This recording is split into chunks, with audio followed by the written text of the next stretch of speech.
Good morning and hello, everybody. This is Stu A Radio, a global internet radio station. We are broadcasting from Pennsylvania, in the United States of America. That opening song was very enticing. I hope you fell in love with it. Come and see. Well, this is Stu A Radio. As I said, we are here this morning for Inside Liberia. Inside Liberia is a program of Stu A Radio. And of course, we are today, this morning, having with us one of our correspondents, and that person is no one else but Langston Joe Wilson, a committed to a radio correspondent. Joe, good morning. Good morning, and good morning to all of our viewers this morning. Okay, we are excited this morning to have you to hear from Cleveland County. What is the latest news from Cleveland County?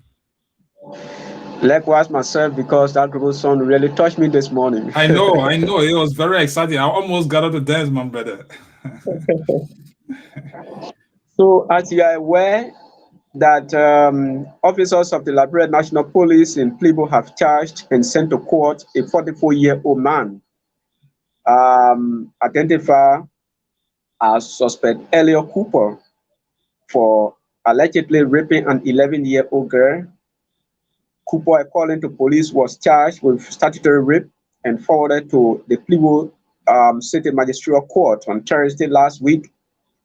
And the head of the Women and Children Protection Division of the Liberia National Police here in Plibo, Deep Kaplakande, told us that suspect Cooper's charges are in compliance with Section 14.70 of the New Penal Law of Liberia.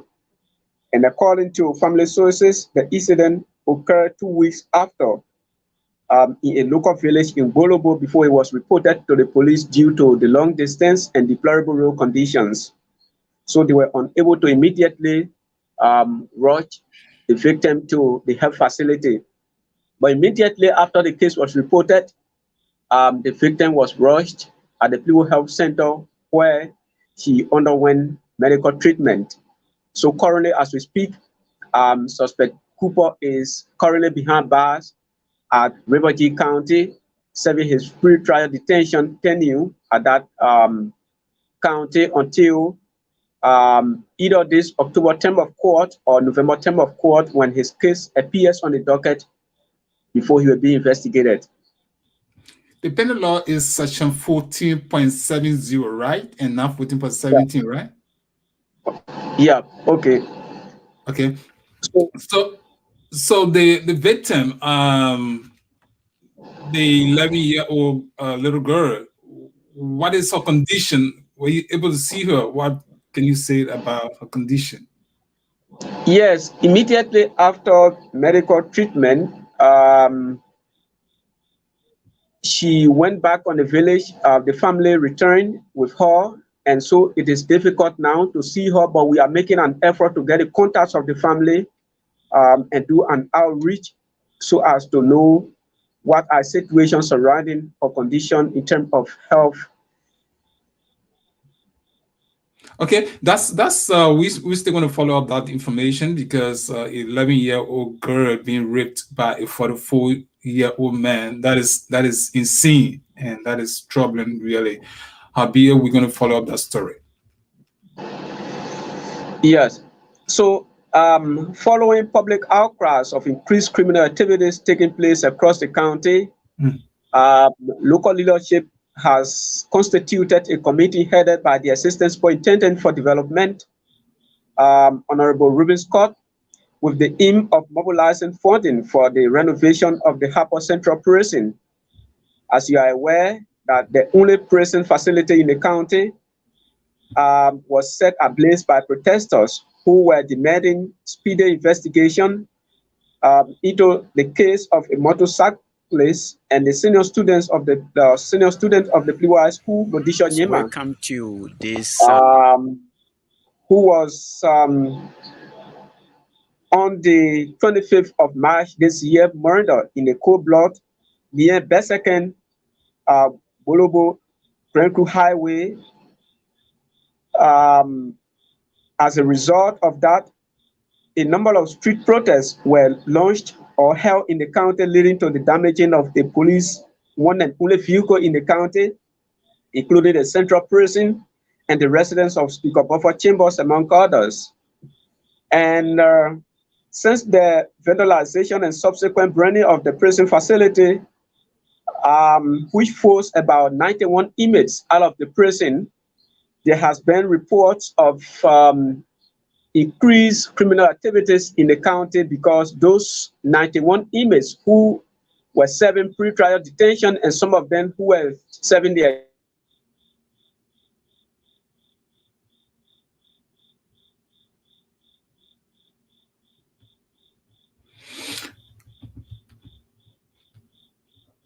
Okay, we having trouble there with Langston Joe Wilson. We're gonna River G and for Development, Honorable Ruben Scott.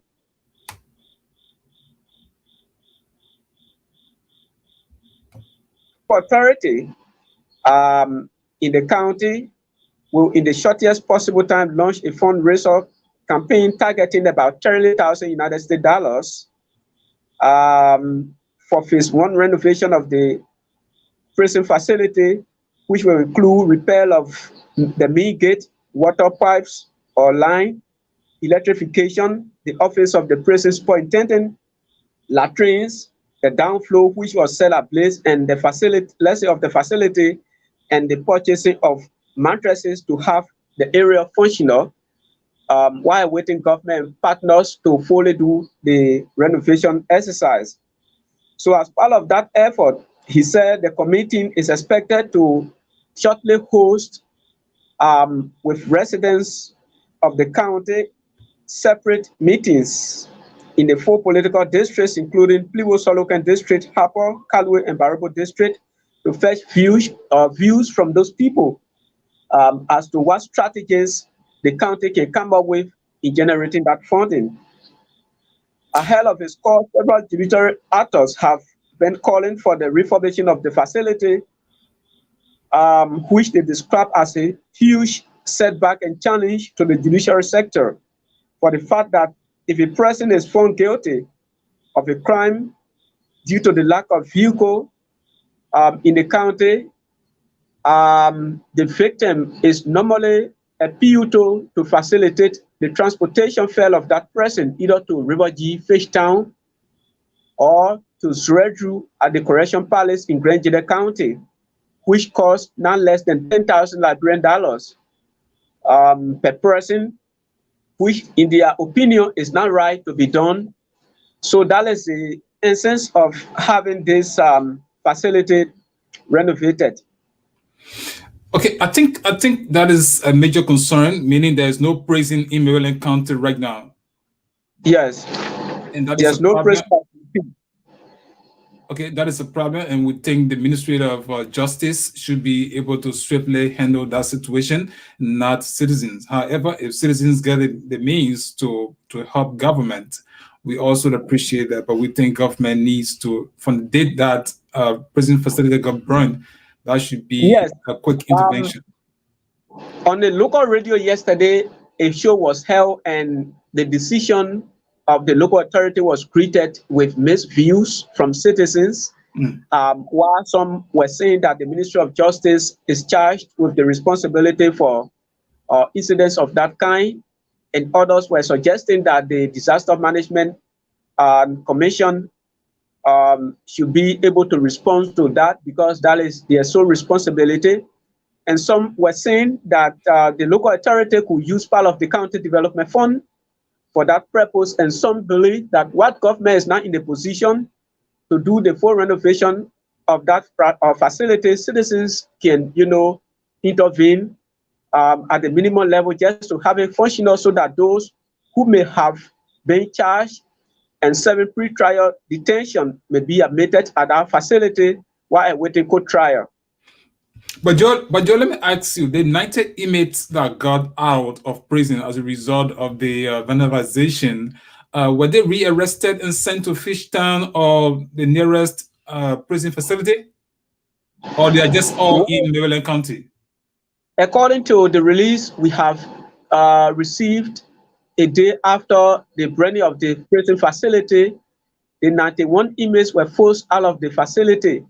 But we are yet to know whether some has turned themselves over to the police or whether there were some rearrest made. So we will make inquiry into the matter to ascertain as to whether there were rearrest made or some have voluntarily turned themselves over to complete their J10 news. Okay, Langston, thank you so much for that story. Do we have any development coming from Maryland again? Yes, barely 2 weeks after the shipwreck involving a Chinese-built Nivo Ivanka that led to the death of several Liberian citizens and the loss of thousands of United States dollars goods worth, scores of Marylanders have on Sunday, October 10, gathered at the St. Mark Episcopal Church in Harper for a memorial service. The service was held under the auspices of the county superintendent, the office of the county superintendent, George Prowl, and it was meant to pray for the peaceful repose of souls of victims, especially Marylanders who died in the incident. And among the victims were business people, staffers of the West African Senior Secondary Certificate Examination, and 3 Marylanders, 2 of whom were residents of the county, particularly Harper City. Wow. So on behalf of the government of Liberia, Superintendent George Proud was able to express condolences to the victims' families and termed the loss of those victims' life as a great loss to the nation and Maryland County as a lesson at large.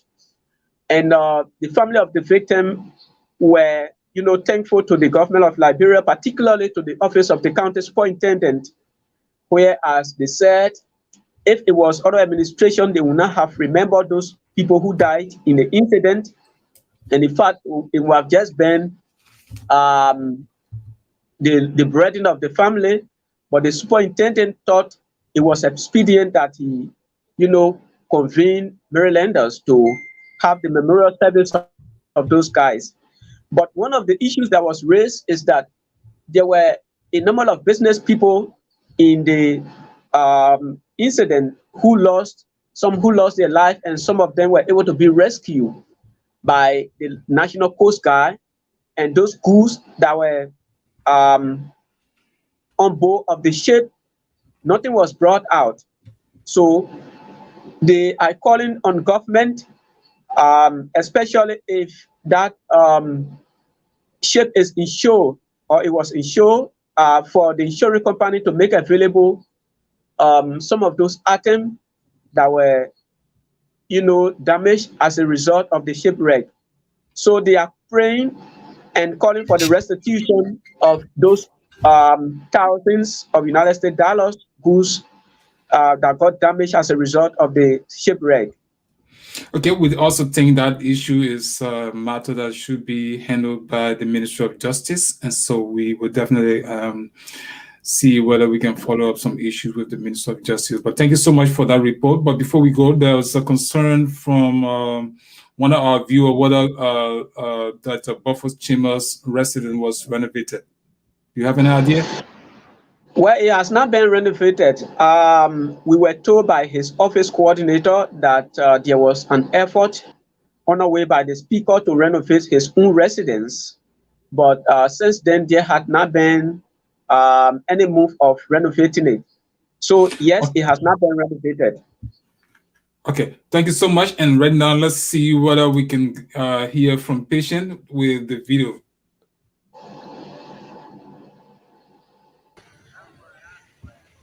So welcome to this pre-recorded video right here at the Harper Central Prison. This is the outside part of the Harper Central Prison.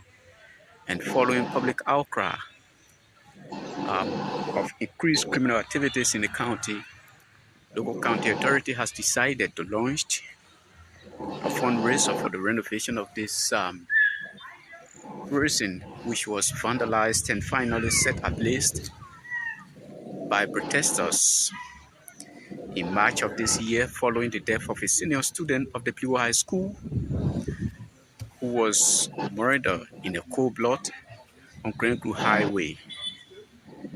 So this is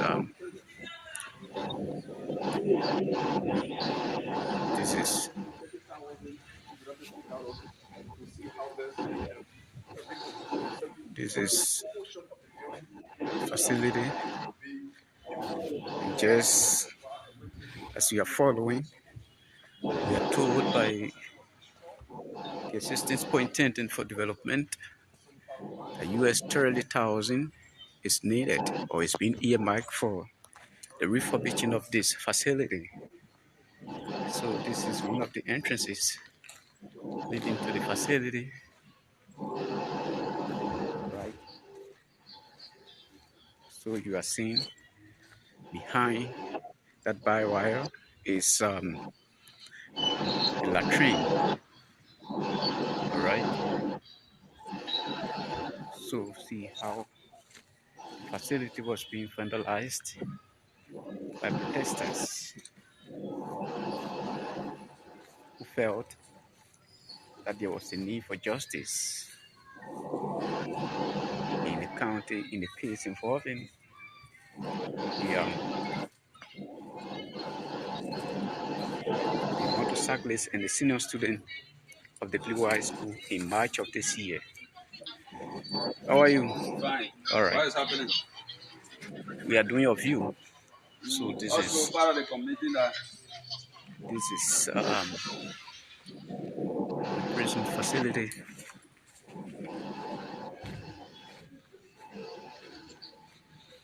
This is the facility.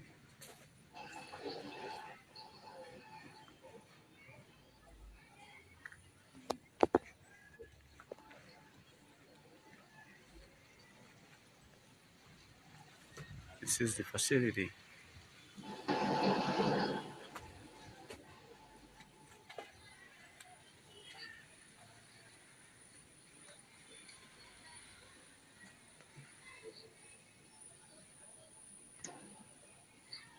This is the facility. Wow. So as you see in this portion of it, it's one of the areas that were burned by those guys.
Okay, I think that ends the video of the prison facility in Neverland County that was spoken about by our correspondent Langston Joe Wilson.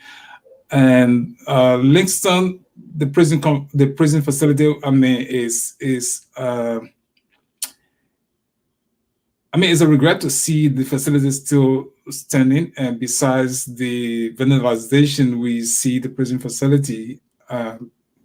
Really, the people of Maryland County need attention. And so the Justice Ministry, we hope some of them are watching this video to be able to immediately get involved in handling that situation. Because the facility, as we see it, is not renovated, and I don't think it's as a result of what took place in Maryland County. I think it's beyond that. That facility I'm seeing in that video suggests to me that for a long time it has not been renovated. It wasn't in the proper condition before even the citizens got angry and vandalized that building. Linson, is there any other news? If not,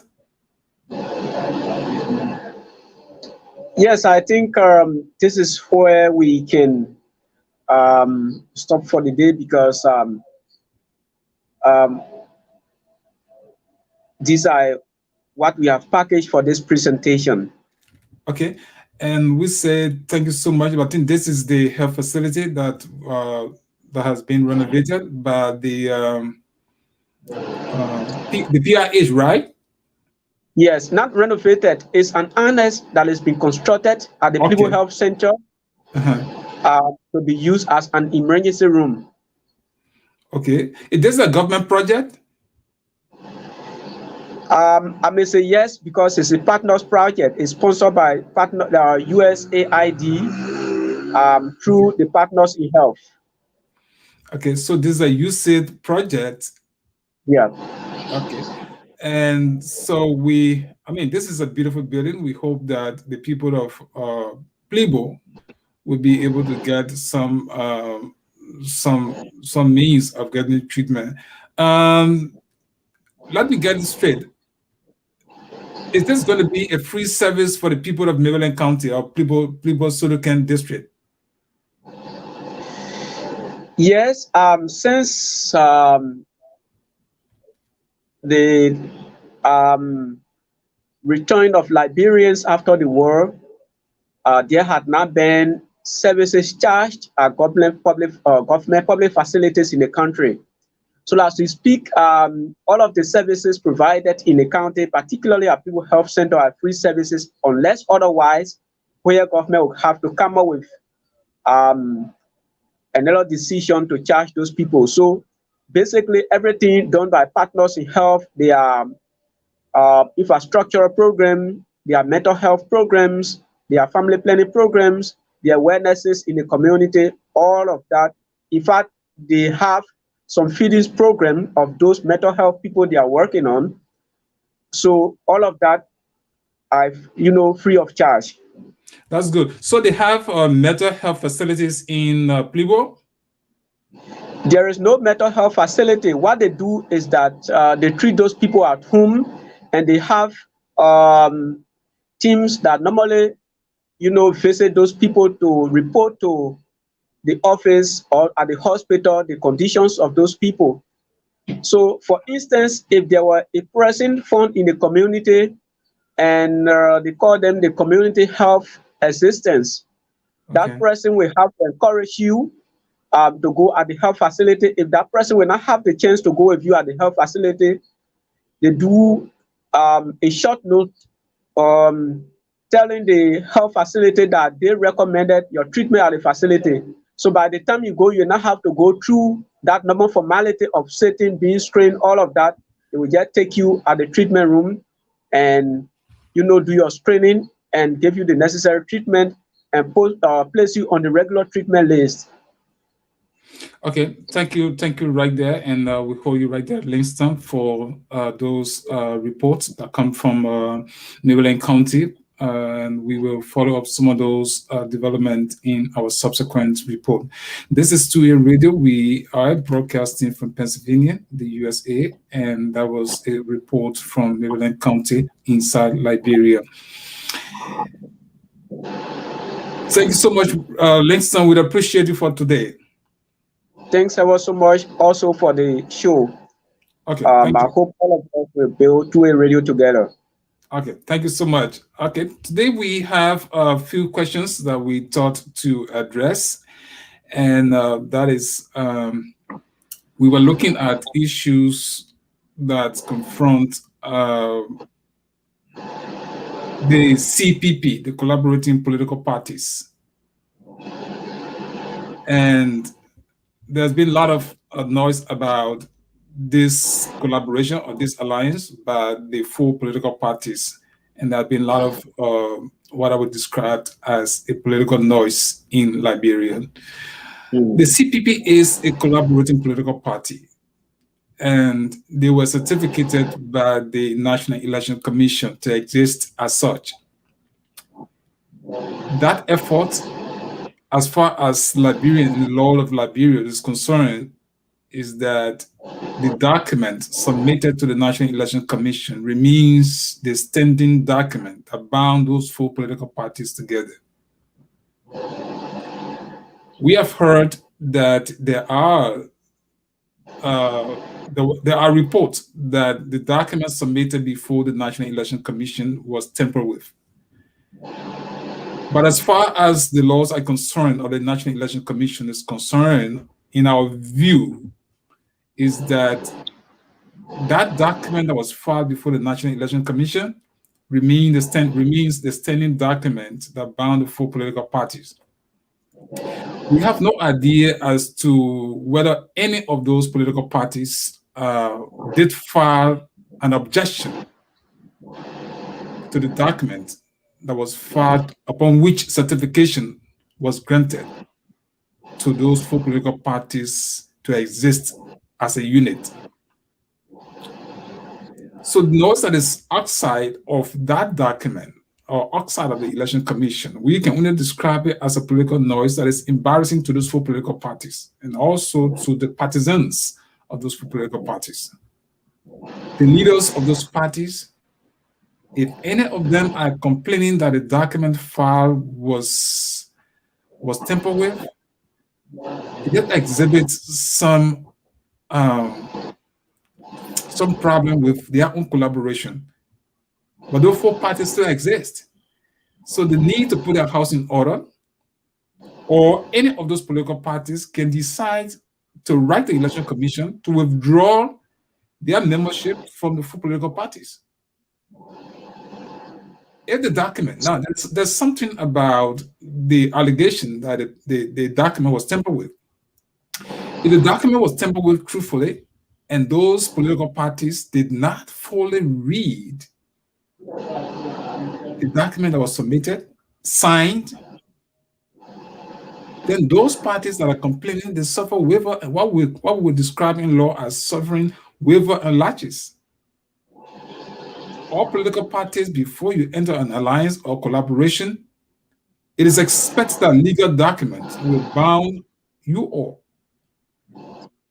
So the document that was signed should have been read, and if for any reason clauses or sentences or paragraphs in those documents were seen to be tampered with from the onset, you would have either called for a revisit of that document rather than signing the document and allowing the document to be filed on your behalf. So you cannot withdraw the document, but you can, write the Election Commission asking for your withdrawal from the collaboration. And out of it, 2-3 political parties can decide to withdraw from the collaboration. That will void the document in itself. But as long as the document is concerned, and the National Election Commission herself cannot declare that document faulty or a document not being proper, in the sense that the Election Commission certificated those four political parties on the basis of that document. So we assume that the National Election Commission herself had a requirement, and those requirements were met by the four political parties. The National Election Commission cannot declare that document faulty or improper after they have certificated the four political parties to exist as a unit. Now, we are just speaking because the Election Commission has not spoken on this matter, and I don't think the Election Commission will even speak because there's no issue in there for the National Election Commission to address. None of the four political parties have taken their case to the National Election Commission. So all that we are hearing is a political noise on the part of the four political parties. In Liberia, as we approach 2023, the people find it difficult to find leaders. So every political party established in Liberia should be a party waiting to take over the leadership of the country. So when you're addressing issues like these, it sends the wrong signal as to whether or not those of you who are collaborating are in a better position to run the country. However, we believe that the issue that is raised is an internal matter. The issue have been discussed in-house rather than coming all around on social media. Because coming on social media is not resolving the issue. The issue is a legal matter. And I say legal matter, meaning I believe all of the four political parties should have lawyers that they themselves can sit around the table to understand whether the document was forged, and if the document in any way, how can they resolve those matters? So we think that the four political parties, in our view, can better handle their issues in-house. If any of them feel otherwise, they can withdraw from the collaboration by filing an objection, not objection, by just filing a letter of withdrawal from the four political parties to the National Election Commission. And the National Election Commission would definitely take note of the withdrawal of any of those parties that so see to be probably sees the document as being faulty. But on the basis that the document is faulty and they cannot exist, the National Election Commission will not act when there is no complaint before it. So those who are complaining that the document is faulty, we believe they themselves did not do themselves justice. Because if you sign the document and you file the document before the National Election Commission, that document bound all of you guys. So we just talk to add our voice to the many voices out there, and this is a national issue, and we believe that Liberia deserves better. If you think you want to take over from George Weah in the upcoming election, you definitely need to put your house in order and do what is expected much of you as a political party or as a political institution. 2023 is right around the corner, and we hope that not just CPP, but we had 22 political parties. And there's a major reason why we have all of the political parties. Multi-party democracy must work in Liberia. The people must have a choice to decide who leads them. So the better you be, the better it be for the country. If not, then you just give George Weah the chance to ride and become the next president, and maybe claim onto his position for another 6 years. Having said that, those were just voice of making comments on what is unfolding in the CPP, and we hope that Liberians in general will take the interest serious, the interest of the people very serious, and collaborate in a better mind. Okay, we say thank you for coming today, Winston. Except you have some comments on what we just spoke about, the CPP, or? Yes, it's just what we observe in the community. Since the communication was written by the All Liberian Party to the outgoing chairman of the collaborating political party, Senator Nyomli Kanga Lawrence. Okay. There have been misview among citizens, in fact, in street corners and public places, as to whether if it is true that the framework that brought together the four political parties is, author. They have begun questioning the credibility of those guys, especially from the opposition bloc, as to whether if it is true they can be entrusted with the country. Because the first thing, if you want to come to public, position of that kind, especially the highest seat in the country, you must come with clean hands and integrity. Right. So one of the things they are pushing for is the four political parties, that is the opposition collaborative political parties, have a legal team. And since this argument among the political parties, there had not been any official statement from the legal team as to whether the legal framework was tampered with or it was not tampered with.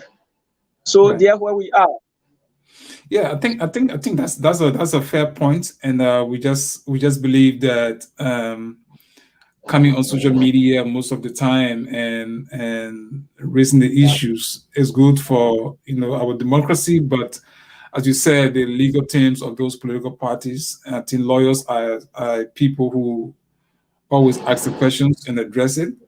based on facts submitted to them. So if the leaders of those parties have not asked those lawyers, no lawyers going to just pick up an issue and run with it. So we think that the leaders themselves must realize that they have a department or segment within their political arrangement. When issues like these, come about where they can call on their lawyers to sit. Let's assume that I had a legal document before me and the document had been tampered with. We ask the question, how was this document altered? Or who altered this document? And then the lawyers can decide. If the lawyers begin to look at those documents and they feel that, okay, this document was actually altered, then they have a way to go about it. And the best way to go about it is call their political leaders and say, okay, this document was altered. And what do you intend to do? The best we can advise is either you withdraw from the collaboration or you guys go back on the drawing board. If you feel there's any need to revisit the document, you revisit and you refile. And again, those are all issues that they can figure out how to go about it. Albeit, we say thank you so much this morning, Langston. We appreciate you once again, and we will be here. This has been To A Radio, broadcasting from Pennsylvania, and we have had with us Langston Joe Wilson, who is far away from us. He's in Liberia, Maryland County. And Langston, before you leave us, do you have any idea on the price of gasoline and probably the price of a bag of rice in Maryland County? Yes, Maryland currently the price of gasoline is $920 per gallon. And how much is that in US? It's about more than $5, in fact. More than $5. Okay. And for dollar fuel is $900 per gallon. A 25 kilogram bag of rice is 3,500, which is more than US $20. Okay. And just last week, the US rate was at $170 per United States dollars, but currently it's trading at $160 for US $1. So that tells you that there is a decrease in the rate, and the prices of basic commodities still remains the same. So that is a challenge. Okay. That's very good, and those information are very necessary for our people who are also in the business of sending money from America or other places around the world to their relatives in Liberia. So we say thank you again, Langston. Keep being there for us. We appreciate you, and we will keep collaborating with you to make sure we get the best of information from Maryland County to our people. Thanks a lot. We appreciate you. In the background, we also want to say thanks to Patient Blade Atto, who have been coordinating the show. We appreciate you too. And this has been To A Radio. Once again, we are broadcasting from Pennsylvania. Until next time, with our guest, when we shall bring you new development as to what is unfolding in the counties or inside Liberia. Bye for now. I've been James Benson.